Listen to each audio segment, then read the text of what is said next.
les articles L29 et L30 ba léegi coow li jeexagul député yi nee na président ba mu laajee seconde lecture ñoom ñu defal ko ils attendent tous la promulgation de la loi ñoom ñu ngi wax xamal sénégalais ni que délai escompté bi jeex na mais ba léegi xamuñu lu tax président newul di promulguer ma bëgg a xam est-ce que tey président mën na taxaw ci dimension bi bañ a promulguer wa ilaa bu promulguer wul est-ce que keneen mën na promulguer à son nom mais aussi est-ce que bu fekkee tey président bëgg na saisir conseil constitutionnel est-ce que mën na ko saisir ci moment bi. waaw fi nga mujjee moo ëpp solo ba xam président day dem conseil constitutionnel. mais promulgation bi moom du enjeu. c'est symbolique. président bu ko promulguer moo gën a rafet. mooy ànd na ci loi bi ànd gis na texte bi voilà ànd na ci li député yi def bu ko promulguer wul day wane ne maandu na ci. à la limite. bon bu bàyyee noonu rek au niveau de l'Assemblée nationale du tere affaire yi jàll. président bi. cela veut dire loi bi day dugg en vigueur. voilà président Assemblée nationale promulguer ko. maintenant loi bi mën na ko arrêter définitivement bu demee. conseil constitutionnel voilà surtout foofu conseil constitutionnel. waaw xaj na ci parce que loi bi nag dafa bari coow. oui. bari na coow torop et te wax yi ñu ci wax yu pataa la. boo dégloo député Tafsir Thioye li mu wax ci loi bi mais dafa rëy trop. mënul doon wax joo xamante ni dañ koy dégg rek tànqam lu ko. affaire faussaire lay wax. maanaam ay député yoo xamante ni dañuy def du faux. En écriture publique. di jël loo xamante ni dañuy dribbler askan wi. dribbler président am pour jàllale lu ñu bëgg a jàllale. mais loolu dafa rëy accusation yi ñu toll man musuma ko gis. musuma ko dégg mu jógee ci. mais surtout aussi ça reste des accusations. ouais. mais ab député moo ko wax. oui. du Pape Cheikh moo ko wax du Arfan moo ko wax. ab député moo ko wax. bien sûr. boo xamante ni mu ngi foofu ci assemblée ba. bu ko waxee laaj na ñu def ci taxaw seetlu. li mën a am mooy li mu wax dëgg la ñu poursuivre affaire yi. bu boobaa mais affaire délinquance lay doon yoon da ci am wàll. bien sûr. ñu yóbbu leen ci tribunaux yi et puis assemblée bu boobaa dañ koy tëbal. bu dee li mu wax dara am aussi mais loolu moom amul droit. bien sûr mais surtout foofu laa bëgg ñu taxaw tuuti les propos de Tafsir Thioye ci accusation yooyu mais ñu gis que la majorité de l'opposition a décidé de ne pas faire recours malgré lu ñu wax ci la dangerosité de la loi pourquoi ñoom defuñu recours est-ce que c'est une bonne idée. Parce que je vois aussi une chose et son contraire hein. Loi bi c'est dangereux baaxul entre-temps vous annoncez que vous n'allez pas faire de recours. waaw il faut comprendre Tafsir Thioye opposition bi mu bokkul ak ñi nga xamante ne nañ duñ def recours moom mu ngi ci logique gu def recours. waaw moom il est à 2% pour saisir conseil constitutionnel dafa amul.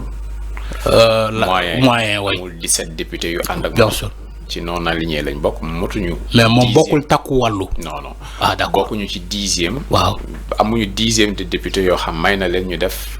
bien sûr ci conseil constitutionnel mais moom loolu moom mooy mbébétam loolu la gis. parce que gis na ni loi bi mënul jàll. parce que loi bi sur du faux lañ ko basé bu demee conseil constitutionnel dañ koy daax. donc moom ci loolu la nekk non seulement ci loolu la nekk mais nee na mu ngi liggéey pour am député yi pour def recours boobu.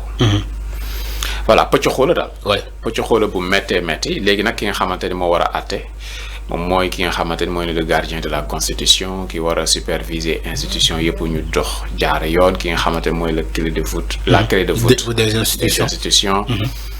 kooku mooy président de la république. bien sûr moom moo war a arbitrer lii lépp ñu xam fan lañ jëm. mais président boobu effectivement la clé de voûte des institutions moom député yi selon seen témoignage yónnee nañ ko loi bi mu def ay observations mais nee na ci forme bi ak ci forme bi baax na. waaw loolu dépassé nañ ko à partir du moment où yónnee nañ ko. waaw loi bi mu ne leen relecture. oui bien sûr dépassé nañ phase boobu. te président si boppam moo wax ñëpp dégg. mu ne moom gisuloon urgence. oui pour teg bii les lois. bien sûr voilà donc départ prix PC yi bari na.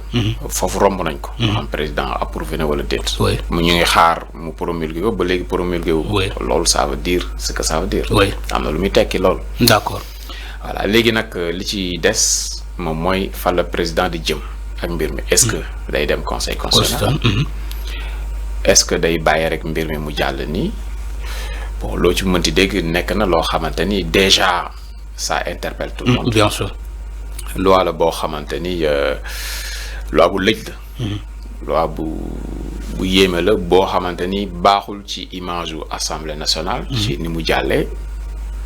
et puis tamit ku si nekk da lay mettre devant tes responsabilités. muy exécutif bi muy législatif bi muy député bi muy ki nekk présidence. Il s'agit de nos institutions tout de même.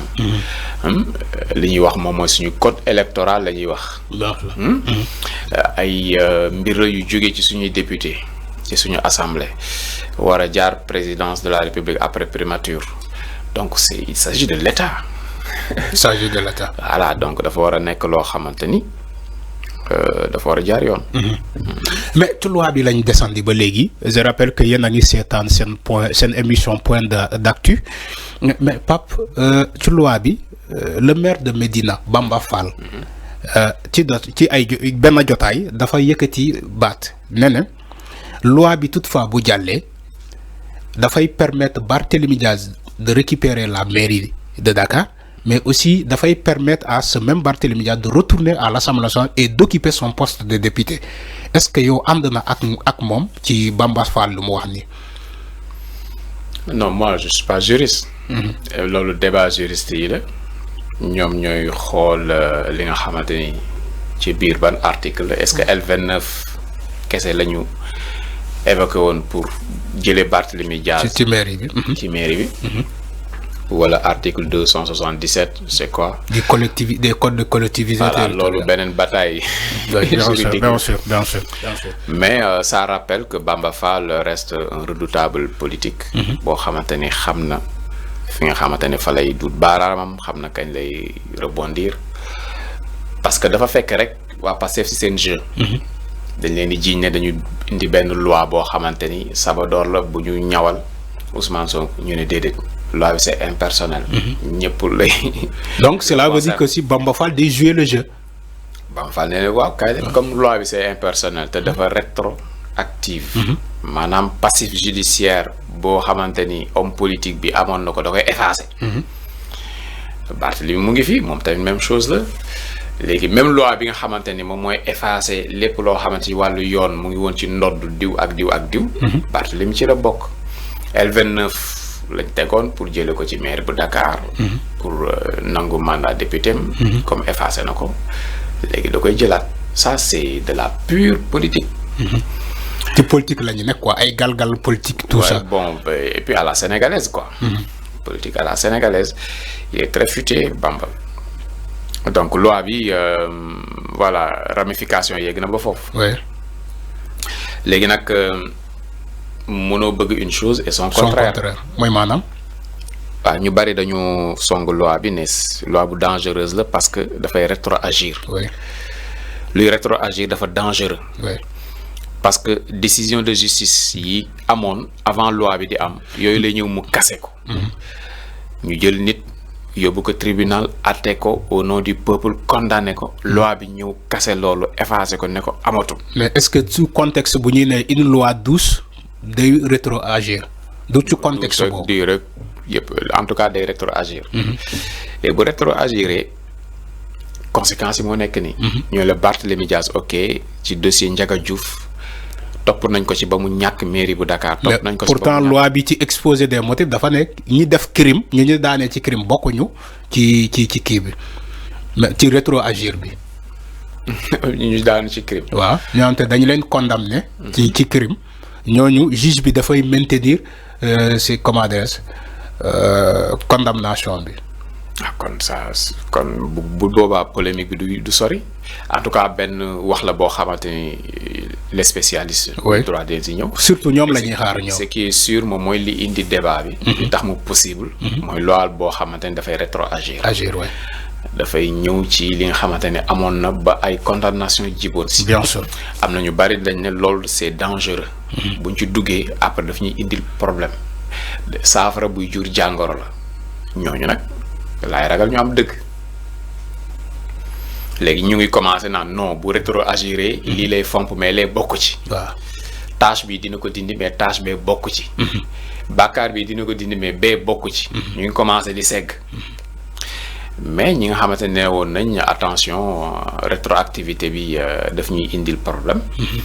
ñooñu nag laay njortu seen wax jooju nekk loo xamante ni dafay doon dëgg. dafay doon dëgg accord alors c'est clair donc ci seen émission le point de l'actu Pape dinañ daal